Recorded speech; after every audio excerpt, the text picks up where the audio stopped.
At the same time all of the cocaine from Nicaragua was flowing into the U.S., Freeway Ricky Ross was at his heyday. The average week would at least be $2 to $3 million, almost guaranteed. Some days we would have $2 and $3 million days. After Freeway Rick was arrested, an investigative journalist by the name of Gary Webb uncovered a link that connected him back to the Nicaraguan Contra movement. So I read Dark Alliance. I got a copy personally from Gary Webb himself. And to read the book, it was fascinating for me, you know, to find out that I was connected with the CIA and all these high-powered people up in the government. Ricky Ross was just lucky. He just happened to get a source who was connected to the CIA. For a long time in South Central, the buzzword was that the CIA was selling crack. I said, no, the CIA wasn't selling crack. The CIA was importing cocaine. Ricky Ross got it, turned it into crack, and he sold it. According to Gary Webb's Dark Alliance, when Danilo Blandón was displaced from his home country of Nicaragua, he set off to America to raise money to aid the Contras in ridding his home from the invading Sandinistas. When Ricky Ross was introduced to Blandón, Blandón was in a position to create a pipeline of cocaine that he in turn gave to Ricky Ross on consignment. Which I like the sound of that, you know, because I was always trying to get to the top anyway. Suddenly, some major sources opened up for him. Danilo Blandón, Norwin Meneses, both of whom were tied to the CIA and the Contras, and Gary Webb did a masterful job of breaking those stories and proving with documents that that was the case. Whatever we were running in LA, it was the profit. It was going to the Contra-Revolution. I started doing a little research on my own, and I read a little bit about Oliver North and the Contras, because I never knew what the Contras was before. There's ledgers of Oliver North and them actually transporting the cocaine to our country. There's film. Every piece of document that's possible. Talk about being in the wrong place at the wrong time. First-time dealer and former Crip Leroy Chico Brown was arrested with Rick. Chico walked into a DEA sting operation that was set up to capture and imprison Rick in trade for Rick's old partner, Danilo Blandón. How could this be possible? And we reading through the documents, and then that's when Gary Webb started explaining it to us, and we was like, everything came together now. One of the most paramount moments, perhaps caused by Gary Webb's Dark Alliance, took place in November of 1996. It was a monumental historic event. I mean, the director of the Central Intelligence Agency was coming to Watts to face the people. Now, we all know that the U.S. government and the CIA supported the Contras in their efforts to overthrow the Sandinista government in Nicaragua in the middle 80s. Now, it is alleged the CIA also helped the Contras raise money for arms by introducing crack cocaine into California. Deutsch felt he had to do something to try to deal with the outrage that was foaming all over the country at the time. And of course, it just blew up in his face. CIA fights drugs. CIA does not encourage drugs. I mean, it was actually one of the most monumental blunders of all time, if you think about it. We have no evidence of a conspiracy by the CIA to engage in encouraging drug traffickers in Nicaragua or elsewhere in Latin America. Deutsch was there because of the Gary Webb stories. The Gary Webb stories had sparked a national furor. I would like to have Richie Ross's brother to speak, please. The United States government turned their head and let this cocaine come into the United States of America. Allow Gary Webb to have full access. This whole thing is orchestrated. It was near pandemonium. It was about, I guess, 1,200 people in the standing room only in the auditorium, 2,000 people outside listening on loudspeakers. And it was very hard to keep control.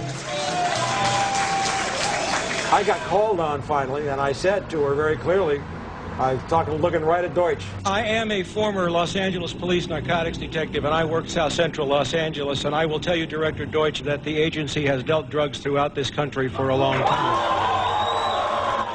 I was able to name operations.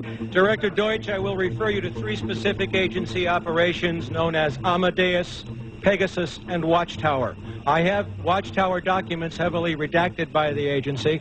I was personally exposed to CIA operations and recruited by CIA personnel who attempted to recruit me in the late 70s to become involved in protecting agency drug operations in this country. He stumbled and stammered and wrung his hands. If you have information about CIA illegal activity in drugs, you should immediately bring that information to wherever you want, but let me suggest 3 places. The Los Angeles Police Department. And of course my response was, I started there 18 years ago, sir, and they tried to kill me. Now what do you want me to do? If this information turns up wrongdoing, we will bring the people to justice and make them accountable. The crowd started chanting, "We told you, we told you, we told you." And it was a great moment of unity. And it was a healing moment for me, because I'd been out alone for 18 years and didn't really know that kind of support was there for me either. The average person in South Central Los Angeles did not know anything about really how the CIA worked. They had an intuitive sense. If you have a private network run by George Bush and Ollie North, not the CIA, you won't find the records in the CIA. They're not there. They're in these privatized intelligence agencies. Will you pursue that? Will you pursue Ollie North and George Bush and the massive documentation? All these gentlemen, like this gentleman here, the co-defendant of Ricky Ross. They needed the money to finance the war in Nicaragua. They had the link. We know that from records now that they sent Blandon, who was a CIA operative, CIA, to school for marketing the product which we now know is cocaine. Me and Ricky Ross is waiting to get sentenced Tuesday. And she what a judge gonna say to us come Tuesday? May I just say that the question which was asked of us by the judge was Ricky Ross ever an agent or a contract employee? I already knew that from the beginning of dealing with Danilo Blandon that he was sending supplies and things of that nature, computers and guns to Nicaragua to fight a war. Ricky had already served a 5.5-year sentence for dealing crack, but was now given a second 20-year sentence after being set up by his former partner Blandon, while Oliver North walked away as a hero, wealthy and free to try his hand at politics. Oliver North was being promoted by the Christian Coalition, and to them he was the last white hope that they were going to have for a right-wing Christian to run for U.S. Senate in Virginia. During the 1986 Kerry Commission, Oliver North's crimes were exposed to the American public, and yet today Oliver North is not only a free man, he has his own show on the Fox News network.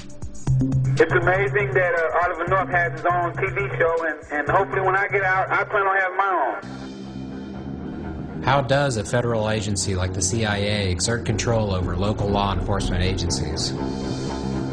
The way it's done, which I saw firsthand at LAPD, there are networks called the Narcotics Intelligence Network, or now it's called Clearinghouse, where agencies who are doing a drug case don't step on each other's toes. Every time the police go and raid us, I know Rick used to get calls and say, move out, you know, they coming. We actually saw that here in 1986 with major task force investigations of Freeway Ricky Ross. They had search warrants for 19 locations that were prepared one night, and by the time they got there the next morning, all 16 locations had been cleared out. And that means that obviously there was a leak. That's the way the CIA protects its share of the drug trade.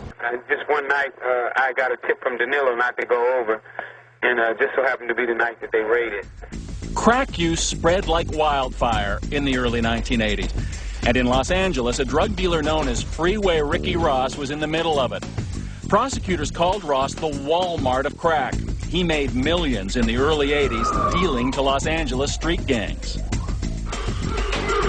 The United States sentencing guidelines and the federal sentencing system rewards those who get others involved in criminal conduct. And that's what Blandon did.